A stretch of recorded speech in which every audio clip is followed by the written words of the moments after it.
Welcome to Seattle College's international programs and our show Conversations With, where we talk to people that help you understand how you too can be an international student in the United States and why Seattle Colleges should be your first choice. We'll talk to students and staff and agents and government folks, all kinds of people about what you can expect when you're getting ready to apply or travel here, what you'll experience while you're with us, and how it can all lead to an amazing life. Don't forget to check out the Seattle College's International Programs website at intl.seattlecolleges.edu, where you can find a treasure trove of information about the school, the programs here, and best of all, fill out and submit your application. Again, that's intl.seattlecolleges.edu. Hey everybody, it's Evan Franulovich here with Seattle Colleges Conversations With. Welcome back to our show. We're here in Seattle, Washington with a very special guest. Hi. Hello, Ujin. How are you? Good. How are you? Good.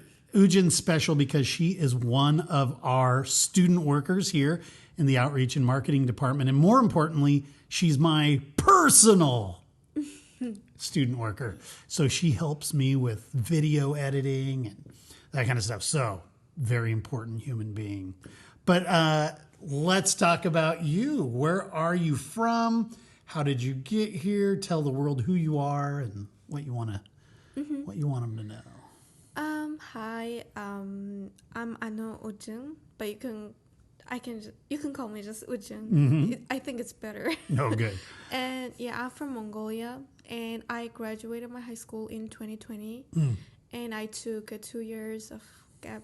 2 years of 2 year gap yeah, from your high school work in Mongolia. and to come here in Seattle. What'd you do? I worked. I tried to dive deep into my interest. I wanted to make sure that I really want to study my major, and yeah. All right, so tell the world, what is your major? Now I'm a computer science student, but I'm thinking of data science or informatics maybe. Yeah. To me, it all sounds like the same. Computer science, informatics, data science, it all kind of is the same, right? Yeah, it's kind of same. Similar. Yeah. So which one are you leaning towards and why?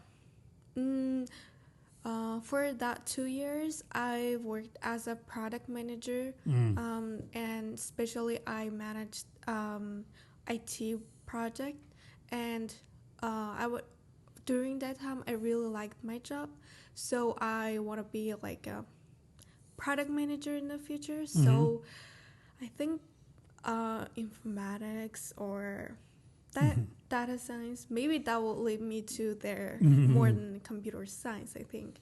Right, so you'll do 2 years with Seattle Colleges, Yeah. and then you'll transfer. Where do you want to transfer to? Where to? I wanted to transfer UW informatics. You want to go to the Seattle campus or Bothell? Yeah, Seattle Okay, campus. yeah. Seattle campus. I knew that. Yeah. All right, cool. So you took a gap year, and during those 2 years, were you kind of talking to your parents about coming to the United States, or did you kind of keep it secret and spring it to them at the last minute, or did you just not even involve them in your decision?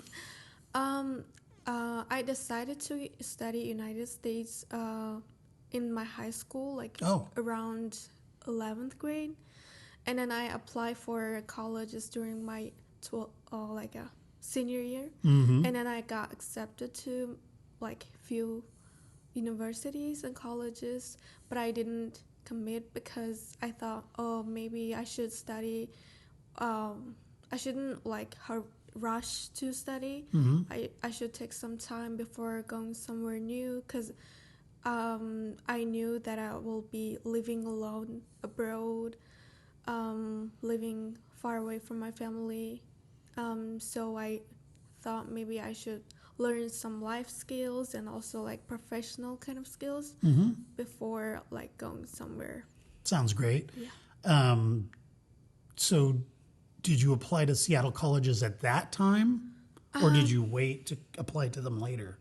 I waited until later. Okay. I think it might be only Mongolia, but like when I was in a senior student, I didn't apply for community college. I don't know why. I just thought maybe no, because in Mongolia we have technical colleges and Right. also universities, and some parents don't understand technical colleges very well. They don't think it as like a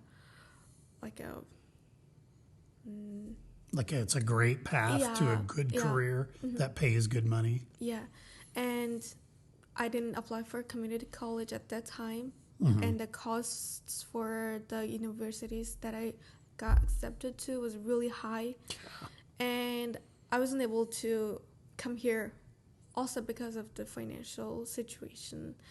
And and then I researched universities and colleges, how can I get here for 2 years, and Seattle colleges was the final decision. Okay, cool. So so in your senior year, you applied to some universities. Did you get accepted to any of them?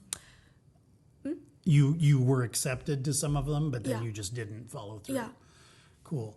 And then you took a couple years in a gap, and then you went ahead and applied to Seattle colleges. Did you apply anywhere else at that time? Yeah, can I say them? Sure, yeah. I got accepted to University of Minnesota Oh, cool. and University of Colorado Boulder.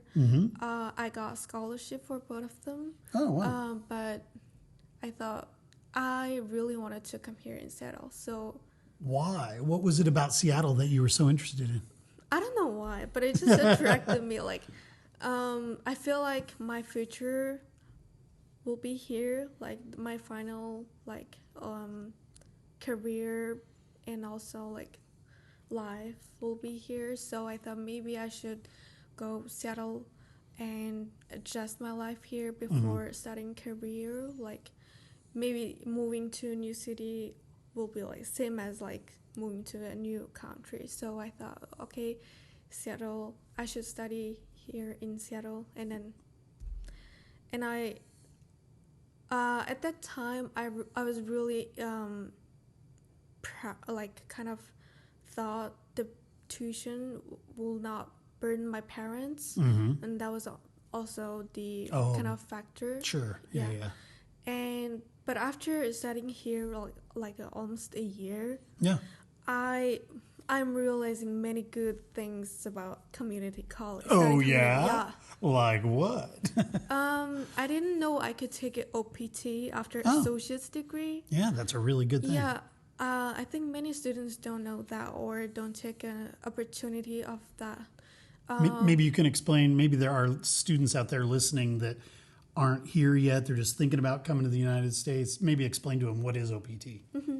OPT is like a option that you could take after you finish your degrees, and you could take OPT after associate's degree, bachelor's, and every degrees that you like. That's right. Getting, and I think many students I feel like engineering or like technology, STEM related majors should have experience before transferring to their dream, like a next university to finish their bachelor. Right.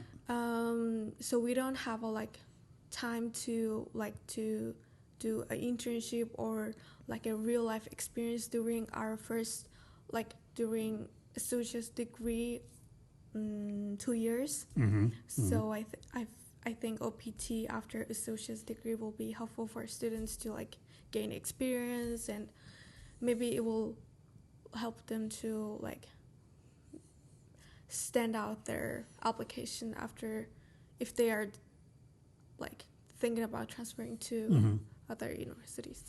Yeah, for most of our, I mean, as you know, most of the students that come to Seattle colleges or any community college for that matter, they're looking to transfer most of the time. They're doing that 2+2 where they get their first 2 years done at a community college and they transfer somewhere else.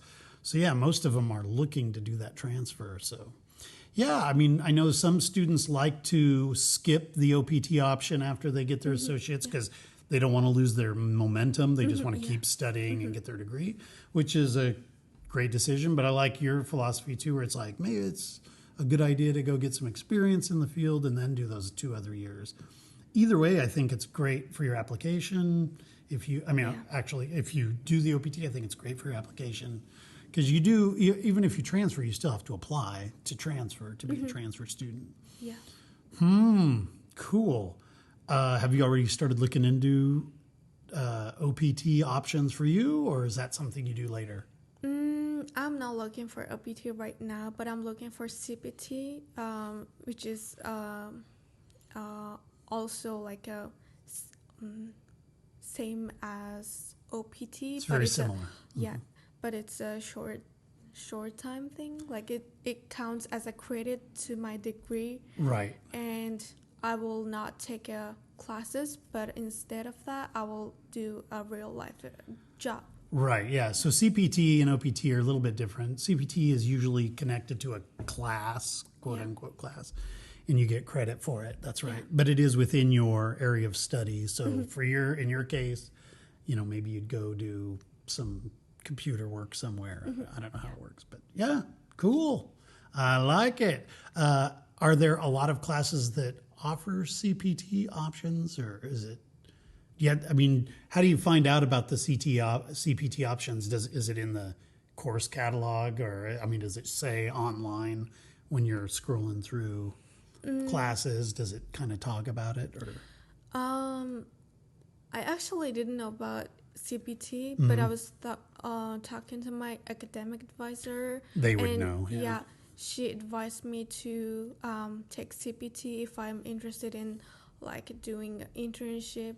And I'm not really sure about like what classes offer CPT, but I just know that there is some. Yeah, she probably will steer you in the right direction. Yeah. I'm obviously in marketing and outreach, so we do have people ask about OPT and CPT, but as far as the specifics goes, I've never actually talked to an advisor to see how they do that. So that's really interesting. So were your parents pretty excited about you coming to the United States when you made the decision to come to Seattle colleges? Yeah, because they've been delaying, like they were influenced me to like take gap years. Oh, they did? Okay. Yeah, and so finally they approved, like they understood that I really want to go like United States and really want to study there. And yeah, I literally have like a New Year's resolution. Yeah, and then I wrote on my journal that I really want to be in United States in this coming year. I wrote that in upcoming 2022 2023. Well, it's 2023 now, so it must have been a year ago. Yeah, and that came true. What came true? You should write, I want to have $1 bazillion. Maybe it'll come true. That'd be awesome. No, I think that's really powerful, writing down your goals and to help them come to fruition. That's really cool.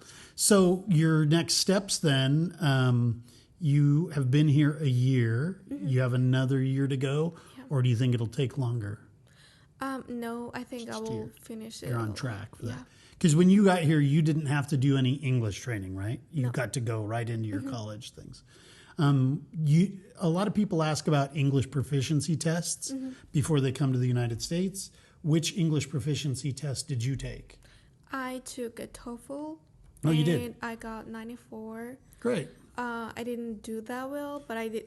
I think it's not that bad. And then I feel like many students escape from this English proficiency test because they're afraid that they will get low score.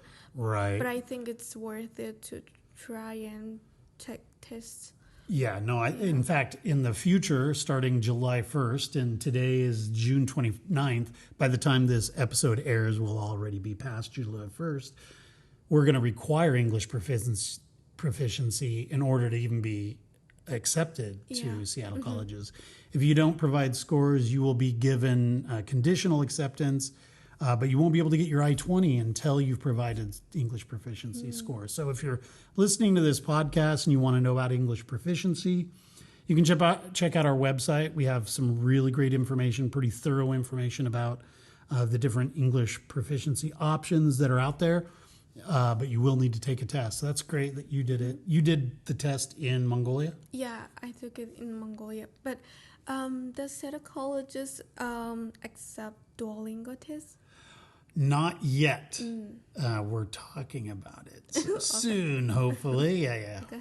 Yeah, pretty soon. Maybe by the time this airs, we'll be taking Duolingo tests. But keep an eye on the website if you're out there listening, because the most current information will be up there. Currently, we take things like the IELTS, the TOEFL test.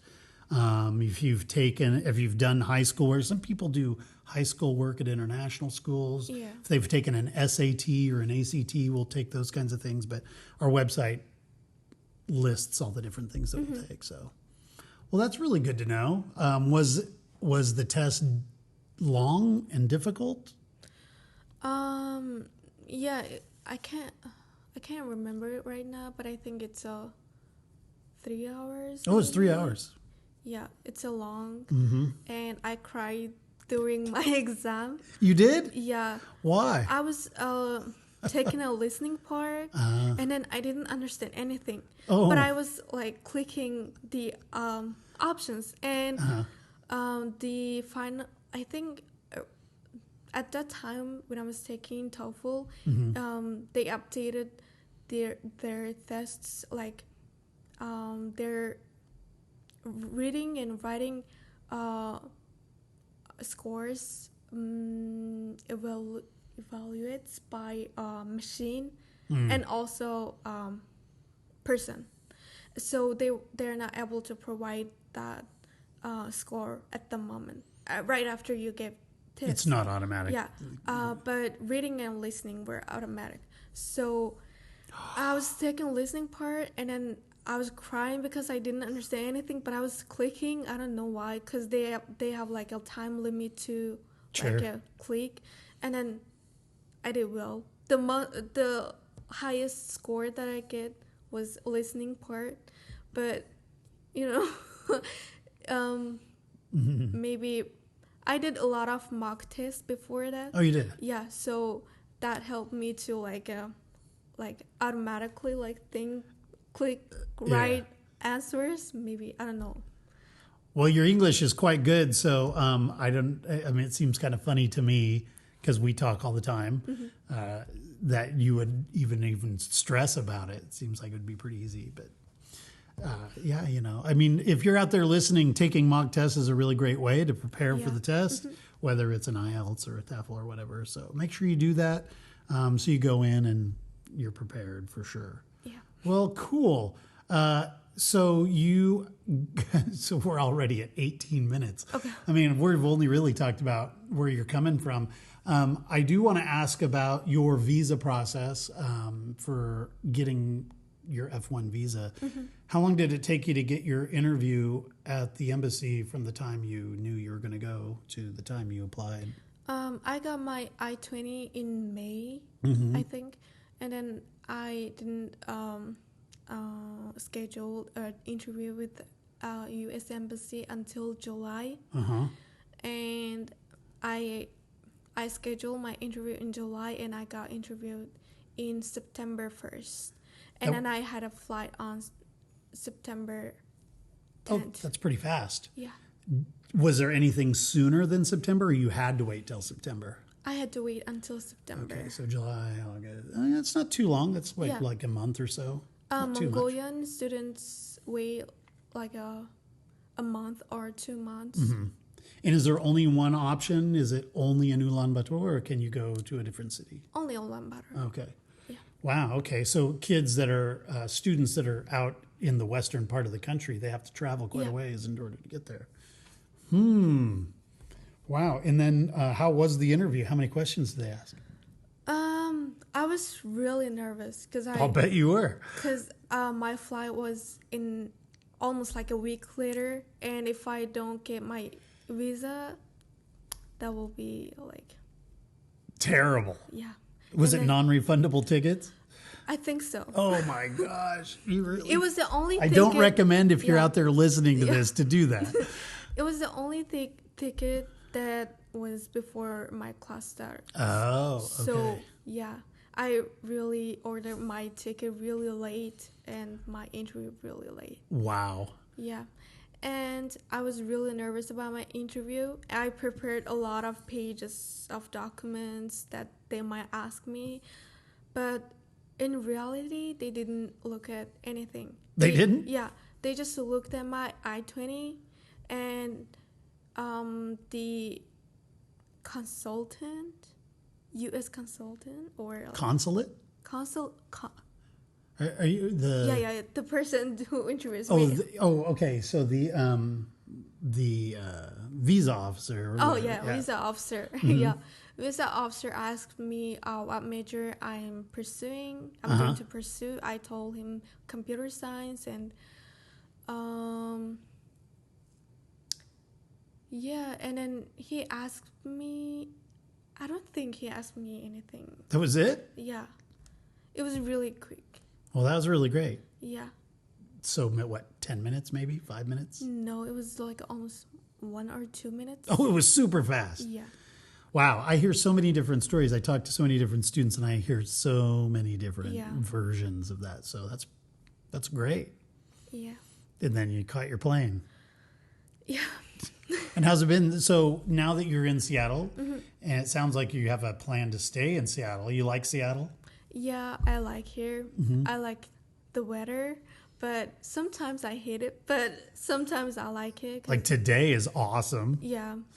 I don't like hot weather, like really, really hot. I can't be there, so I really like here. Yeah, it's great. I mean, it's very temperate here, I think. Never gets super cold, never gets super hot. I mean, unless there's some weird anomaly, but normally it's pretty temperate, so that's good. I mean, people say it rains a lot in Seattle. Do you think that's true? It's not the raining, but it just looks gloomy all the time. It looks gloomy. Yeah, I think it doesn't rain that much. No, I don't. I mean, it does rain, but I mean, it is gray skies, I guess. Especially during the winter, it gets dark and gray, I guess. The only thing that's problematic is the gloomy looks. The gloomy looks. But if you're inside studying, then, it won't matter anyway. So that's the trick, guys. But the summer is really beautiful. Right? It's amazing. Yeah. Yeah, like right now, from now until probably September, October, it should be gorgeous most of the time. Yeah. And we've got the water, so you can go, if it does get a little hot, you can go down and hang out on the beach, which is really cool. Or go up to the mountains. The mountains are really close. Yeah. What do you do for fun? Nothing. Whatever. Yeah. You must have some fun. Do you go to movies? No. No? I study and work. Yeah, but I like to stay home, so that's why I don't have anything special. You're a homebody. Yeah. What about taking walks? Do you take walks? Is there a good neighborhood or park? No, but I like to go to a beach. Okay. Yeah. Which you're in Capitol Hill, right? Yeah. How do you like this neighborhood? You're at Seattle Central, so what do you think of Capitol Hill? Yeah, if you are new here, maybe living Capitol Hill area might help you to adjust your life here, because if you live far away, you are kind of like isolated from your friends or from your college, and living Capitol Hill is really fun. There are a lot of places to try, like foods and tons of food. Yeah, and also a lot of events. And I live close to my college, so it's really easy for me to like Right. go and You have an apartment. yeah. When you first arrived, though, you didn't have that apartment, right? No. So what did you do? So when you first got here, you didn't know anybody, right? Yeah, almost like, but no. So what did you do for what did you do for living situation when you first got here? When I first got here, I lived someone that I knew, Oh, okay. and because That's helpful. yeah, some apartments allow students to rent apartment, but some doesn't. And if you have someone that you knew here, that's a U.S. citizen or that's resident here, Yeah. it's easier Makes it a lot easier. to rent True apartment. enough. Yeah. Yeah. No, I hear that story from a lot of students. They know someone, maybe an uncle, aunt, or just friends from their own country that have come before them, Yeah. and a lot of times that's how they get started. But the other housing options, of course, which takes us. Oh, do you hear that? Right into our trivia time. Da, da, da, da. So we'll ask you a series of 5 questions, and the first question has to do with housing. So let's get right to it. What are the other housing options other than apartments? It's our college's dorm. The dorm, yeah, which is right across the street. Yeah. And what's the third option? So we have apartments, we have the dorms. What's the third one? Host family. Yeah, host families, homestays. Nice, good job. All right, good. Question number 2. How many hours per week how many credits do you need to take per quarter in order to be considered full-time and in compliance for your F1 visa?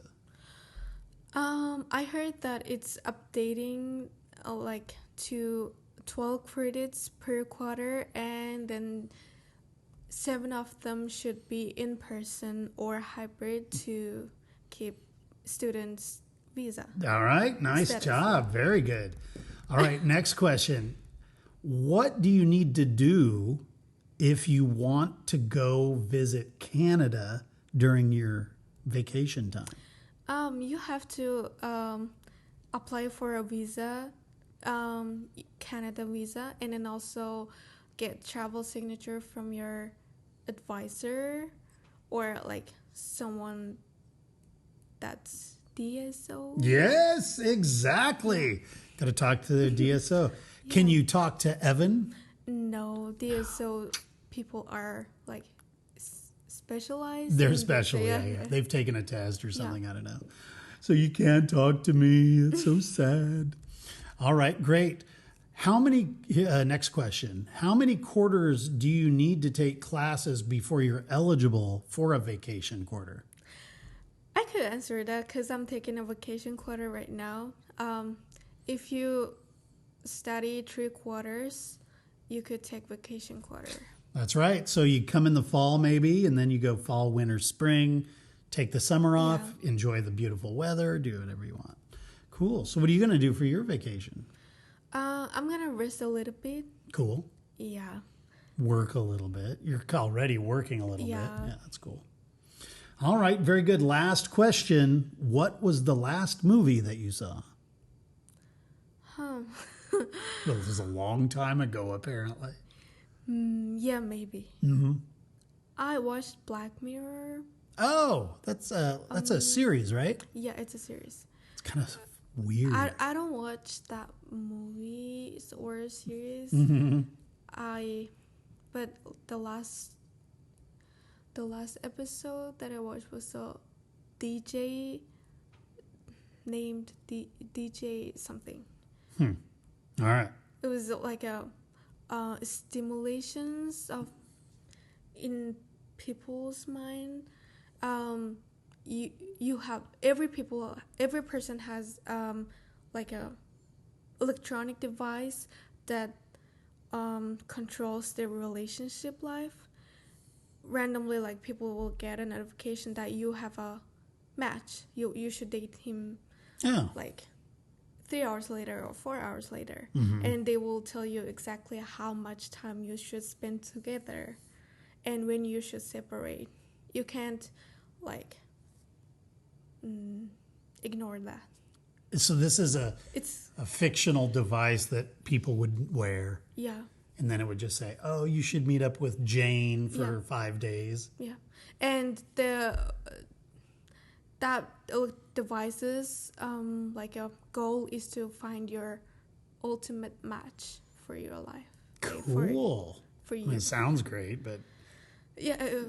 there must be some drawbacks to it. Yeah, maybe. I don't know. And this was Black Mirror on Yeah. Black Mirror? Yeah. Sounds like a cool show. Did you like it? Yeah, I like it. All right, there you go, guys. Black Mirror. You could see like how future technology might change in that series. Yeah. Maybe you'll do the programming for it. Maybe. Maybe. All right. Well, great. We're going to wrap this up because we're already at a half hour, but real fast, I always ask last bits of advice. So if you were talking to kids back home in Mongolia or just in Asia in general, what kind of advice would you give someone if they're thinking about coming to the United States to study, or even if they're considering Seattle colleges? What would you tell them? I would like to advise them that you shouldn't work alone. You should ask someone. You should ask for help. You should contact to the college you are considering. You should contact the student that's studying there. Good idea. Yeah, it's better to like Google it than ask like a person like who's experiencing Sure. that. Well, just so the listeners know, you reached out to someone. You did a little bit. This was really impressive. So she was interested in informatics, and she did a Google search, or you did a LinkedIn search? I did. Or Facebook group? It was a LinkedIn. Yeah, tell. I was new to a LinkedIn, and I was trying to connect with people. And before that, I was thinking about I really should contact some students or from informatics at UW, because that was the major that I'm really interested in. Sure. And then one day, randomly, a Mongolian student who is studying at UW, especially informatics, popped up on my news feed, like a feed. Perfect. And then I sent him a message that I really want to like do some quick Zoom meeting, and then he approved. Super smart. He gave me some good advice. Yeah. That's awesome. Yeah. That's why I think it's really helpful to reach out to people if you need some advice or help. Right. Yeah. And it's a great way to network too. Yeah. Who knows down the road if maybe you guys will end up working together, or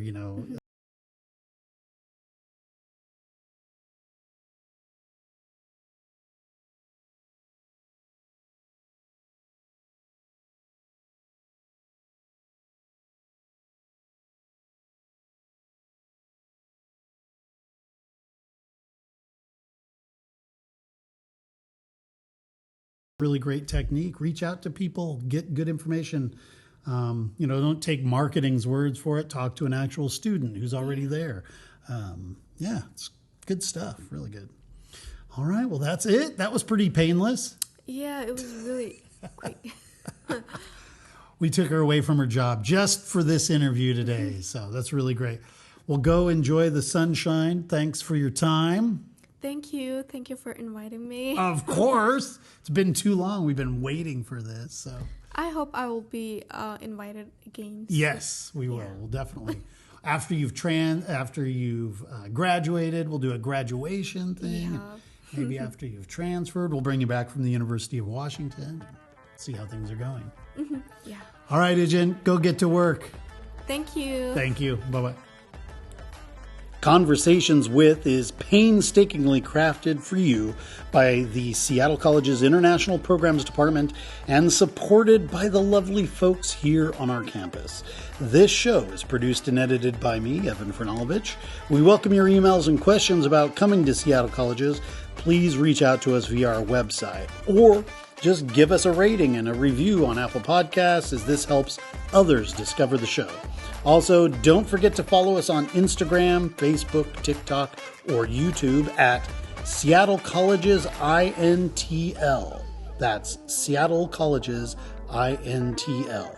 And be sure to check out all of the shows here on Conversations With. Thanks for listening, and we'll see you next week.